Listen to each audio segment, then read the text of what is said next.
Hello everyone, it's your realtor Katie.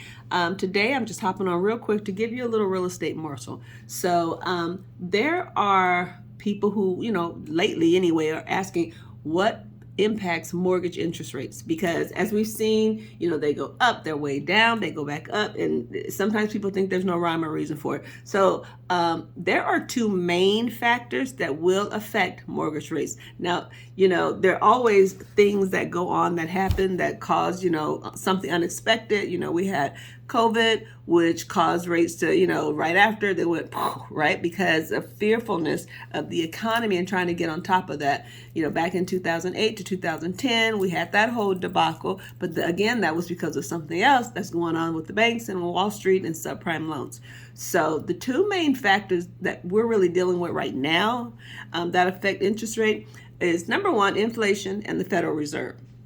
So even though the Federal Reserve doesn't directly determine mortgage rates, but the Fed does move federal funds rate up and down in response to what's going on with inflation, the economy, employment rates. And then mortgage rates tend to respond to that. So, we don't know if employment rates are, go way up, way down. So the Federal Reserve meets often to decide how they can control the economy. And I don't know, control may be, you may have a negative connotation when I say control, but it really isn't, because somebody has to make sure that they do some adjustments. It's kind of like you in your household. If things are getting out of control, you're going to go in and adjust your budget. How much you spend, how much money you allocate to whatever. So that's kind of what's going on when I talk about inflation and the Federal Reserve. Now, the other thing that affects it is the 10-year Treasury yield.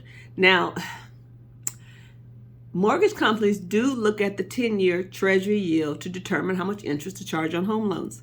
So, that's something like, that you might want to look up if you're not really sure what the Treasury yield is. But if the yield goes up, the mortgage rates will usually go up too. And then the opposite is true. So keeping an eye on which way the Treasury yield is trending, that's what gives experts an idea of where they think mortgage rates may head next. So what's the bottom line? So the bottom line is that with the Fed meeting, later this week, experts in the industry are going to be keeping a close eye to see what they decide and what impact it'll have on the economy. But back to you personally, you have to basically figure out when it's a good time for you to do things. When's a good time for you to buy a home? When's a good time for you to sell a home? Because we don't have a crystal ball, so you can't pinpoint the exact moment. You can't say, oh, I'm gonna wait until it does this. Because sometimes when the changes happen, they come and go even before you know it, before you get a chance to react. So you want to do and make decisions on your housing and real estate needs based on what you can do and when you can do it. Okay, so that is the bottom line. If you have any other questions, if you need any real estate resources, no matter what state it's in or what the real estate question or issue is, reach out to your girl Katie. I have some wonderful resources. I look forward to talking to you. It's a pleasure, and have a happy Wednesday.